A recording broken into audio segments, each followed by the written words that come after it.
Federal board FSA physics का पहला chapter है physical quantities and measurements. Physical quantities आप ऐसी क्वांटिटीज़ को कहते हो जो आप मेजर कर सकते हो, जैसे कि लेंथ, मास, टाइम, स्पीड वगैरह, जो उसके स्टेट ऑफ मैटर के साथ यूज़ होती हैं। और मेजरमेंट्स हमारे पास क्वांटिटेटिव ऑब्जर्वेशंस को कहते हैं। जब हम फिज़िक्स की बात करते हैं तो फिज़िक्स आपकी बेस करती है एक्सपेरिमेंटल ऑब्जर्वेशंस के ऊपर। और जो एक्सपेरिमेंटल ऑब्जर्वेशंस होती हैं वो दो तरह की होती हैं, क्वालिटेटिव, जिनमें आप शेप, कलर वगैरह को देखते हो किसी भी ऑब्जेक्ट का या मैटर का, और क्वांटिटेटिव ऑब्जर्वेशंस होती हैं जिसमें आप के पास नंबर्स इन्वॉल्व हो जाते हैं। और यहीं पे आपके पास फिज़िकल क्वांटिटीज़ आ जाती हैं जिनका कोई मैग्नीट्यूड होता है। इस चैप्टर का पहला टॉपिक है estimation of physical quantities. Estimation क्या है?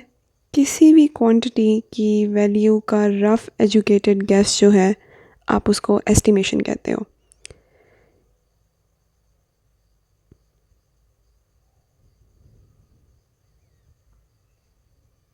इसमें बताया है कि कैसे किसी बॉडी की लेंथ मालूम होने से आप इजीली उसके एरिया और वॉल्यूम का एस्टिमेट लगा सकते हैं। नॉट ओनली दैट, अगर आपको किसी का वॉल्यूम और डेंसिटी का पता हो तो आप मास का एस्टिमेट लगा सकते हैं। It's all about knowing the correct relation between the quantities, और आप इजीली एस्टिमेट कर सकते हैं। Derived units in terms of base units. Base units base quantities के होते हैं जो कि फ़िज़िकल क्वांटिटीज़ की फाउंडेशन रखती हैं, जिनमें हमारे पास मास है, लेंथ है, टाइम है, और इनको मेजर करते हैं किलोग्राम में, मीटर्स में और सेकंड्स में। जबकि जो हमारे पास डिराइव्ड यूनिट्स हैं डिराइव्ड क्वांटिटीज़ के लिए होते हैं, और just like derived quantities base quantities से डिराइव्ड होती हैं, उसी तरह डिराइव्ड यूनिट्स बेस यूनिट से डिराइव होते हैं। हम एक एग्जांपल यहाँ पे देखेंगे फोर्स की। By Newton's second law of motion, force equals mass times acceleration. Force is measured in newtons while writing the base units of mass and acceleration. Mass का यूनिट हमारे पास किलोग्राम है और acceleration का हमारे पास मीटर पर second square. अब ये metre पर सेकंड स्क्वायर कहाँ से आया? acceleration का फॉर्मूला है change in velocity per unit time, और वेलोसिटी हमारे पास वेलोसिटी क्या है? Displacement over time. तो अगर हम वेलोसिटी का यूनिट देखें तो वो मीटर पर सेकंड होगा, और अगर हम इसी फॉर्मूला को डिराइव कर लें तो वो डिस्प्लेसमेंट ओवर टी स्क्वायर हो जाएगा, और उससे हमारे पास मीटर पर सेकंड स्क्वायर आएगा। तो उस लिहाज से हमारे पास न्यूटन आ जाता है किलोग्राम मीटर पर सेकंड स्क्वायर, ये हमारे पास स्पेस यूनिट्स के फॉर्म में। अब एक क्वेश्चन आप लोग खुद करेंगे, आप लोग वर्कआउट करेंगे वर्क के बेस यूनिट्स को। वर्क आपके पास जाउल्स में मेजर किया जाता है, अकॉर्डिंग टू द फॉर्मूला आप इसके बेस यूनिट्स डिराइव करेंगे। नेक्स्ट टॉपिक हमारे पास है डायमेंशंस ऑफ फिज़िकल क्वांटिटीज़ का। डायमेंशंस बेसिकली हमें क्वालिटेटिव नेचर बताती हैं फिज़िकल क्वांटिटीज़ की। जैसे हमारे पास कुछ फ़िज़िकल क्वांटिटीज़ हैं, length, width, height, distance, displacement, radius. अगर आप इनकी नेचर को देखें तो वो सेम है, और हम इनको एक ही यूनिट में मेजर करते हैं, यानी कि मीटर्स में। तो उससे हमें ये पता लगता है कि इनकी डायमेंशंस भी सेम हैं।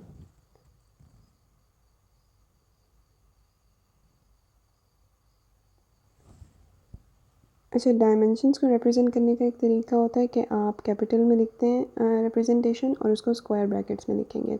अब अगर हम मास की बात कर लें तो उसकी रिप्रेजेंटेशन होगी capital M in square brackets, length की कैपिटल एल होगी, टाइम की कैपिटल टी होगी। ये मोस्ट कॉमनली यूज्ड डायमेंशंस हैं जिनका आपको पता होना चाहिए। इसके अलावा हम एरिया को देख लेते हैं। एरिया की नेचर सेम एज लेंथ है, ये मीटर स्क्वायर इसका यूनिट है, तो इसकी डायमेंशन होगी L square in square bracket. Accelerations का यूनिट आपको पता है मीटर पर सेकंड स्क्वायर है, तो ये एल टी माइनस 2 आप लिख देंगे। ये आपके पास एक्सेलरेशन की डायमेंशंस आ गई। अब कुछ असेंशियल टर्म्स हैं जो कि आपको पता होनी चाहिए डायमेंशनल एनालिसिस के अंदर। वो 4 टर्म्स ये हैं कि डायमेंशनल वेरिएबल्स क्या होते हैं, डायमेंशनल कांस्टेंट्स क्या होते हैं, डायमेंशन लेस वेरिएबल्स होते हैं, और डायमेंशन लेस कांस्टेंट्स होते हैं। अब ये क्या होते हैं हम एग्जांपल से देख लेते हैं। डायमेंशनल वेरिएबल्स में हमारे पास आ जाते हैं लेंथ आ जाती है, वेलोसिटी आ जाती है, और एक्सेलरेशन आ जाती है। जबकि कांस्टेंट्स में हमारे पास ग्रेविटेशनल फील्ड कांस्टेंट आ जाता है, स्प्रिंग कांस्टेंट आ जाता है, प्लैंक्स कांस्टेंट आ जाता है, डायमेंशन लेस वेरिएबल्स हमारे पास वो वेरिएबल्स हैं जो कि डायमेंशन लेस होंगे, उनकी डायमेंशंस नहीं होंगी। रेशियोज़ हो गए mostly, plane angle, solid angle, strain हो गया। डायमेंशन लेस कॉन्स्टेंट्स होंगे जिनकी डायमेंशन नहीं होगी लेकिन वो कांस्टेंट हैं, जैसे कि प्योर नंबर्स हो गए, एक्सपोनेंशियल्स हो गए, लॉग हो गए। नेक्स्ट हमारे पास आ जाता है डायमेंशनल एनालिसिस के एडवांटेजेस। हम डायमेंशनल एनालिसिस की मदद से इक्वेशंस की होमोजेनिटी फाइंड आउट कर सकते हैं। इन शॉर्ट हम पता लगा सकते हैं कि left hand side is equal to right hand side of the equation, और हम कोई भी पॉसिबल फार्मूला डिराइव कर सकते हैं इसकी मदद से।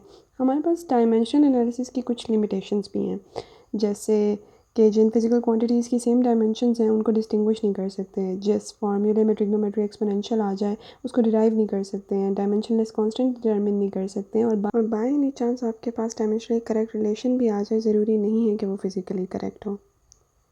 अब हम अपने नेक्स्ट टॉपिक की तरफ आ जाते हैं, that is precision and accuracy.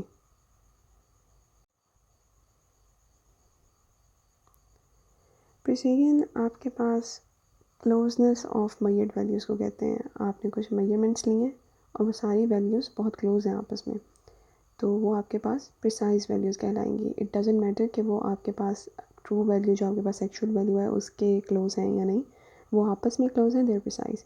And what is accuracy, कि वो मेजर्ड वैल्यू जो आपके पास एक्चुअल वैल्यू है उससे कितना क्लोज आ रही हैं ऑब्जर्वेशंस। तो ये आपको बताएगा कि वो कितनी एक्यूरेट है। जितनी वो मेजर्ड वैल्यू के करीब होंगी उतनी वो एक्यूरेट रीडिंग्स होंगी जो आप लेंगे अपनी ऑब्जर्वेशंस की। हमारे पास यहाँ पे 4 तरह के केसेस हो सकते हैं, या आप इनको कंडीशंस कह सकते हो। जब आप कोई भी किसी भी चीज़ को ऑब्ज़र्व करते हैं, जब आप कोई एक्सपेरिमेंट करते हैं, तो जो आपके रिजल्ट्स हैं, 1 वो प्रिसाइज़ होंगे और एक्यूरेट होंगे, 2 वो प्रिसाइज़ होंगे लेकिन एक्यूरेट नहीं होंगे, 3 वो प्रिसाइज़ भी नहीं होंगे लेकिन वो एक्यूरेट होंगे, और 4 वो दोनों नहीं होंगे, ना प्रिसाइज़ होंगे ना ही एक्यूरेट होंगे। उसके बाद हमारा लास्ट टॉपिक है अनसर्टेनिटीज़ का इस चैप्टर का। What are uncertainties? अच्छा, अनसर्टेनिटीज़ को समझने के लिए आपको पता होना चाहिए कि आपके पास ऑब्जर्व्ड वैल्यूज़ होती हैं और एक्चुअल वैल्यूज़ होती हैं, और इनके डिफरेंस को आप एरर कह देते हो। ऑब्जर्वेशंस जब आप मेक कर when you making the observations, वो ऑब्जर्व वैल्यूज़ कहलाती हैं, और एक ट्रू वैल्यू होती है जिसको आप एक्चुअल वैल्यू कह देते हो, वो होता है एरर। और इस एरर की वजह से आपकी वैल्यू में आती है अनसर्टेनिटी। और ये एरर किस वजह से आ सकता है? ये नेग्लिजेंस की वजह से आ सकता है, एक्सपेरिमेंटर की तरफ से फॉल्टी ऑपरेटर्स की वजह से आ सकता है, या जब आप इनअप्रोप्रिएट मेथड्स या टेक्निक्स को यूज़ करते हो, ये तब आ सकता है। और इसी की बेसिस पे इसकी 3 टाइप्स होती हैं हमारे पास। पर्सनल एरर होता है, हमारे पास सिस्टमेटिक एरर होता है, और हमारे पास रैंडम एरर होता है। अब यहाँ पे हम बात करेंगे अनसर्टेनिटी के कि ये क्या होती है। ये हमारे पास वो रेंज है पॉसिबल वैल्यूज़ की जिसमें मेजरमेंट की ट्रू वैल्यू मौजूद होगी।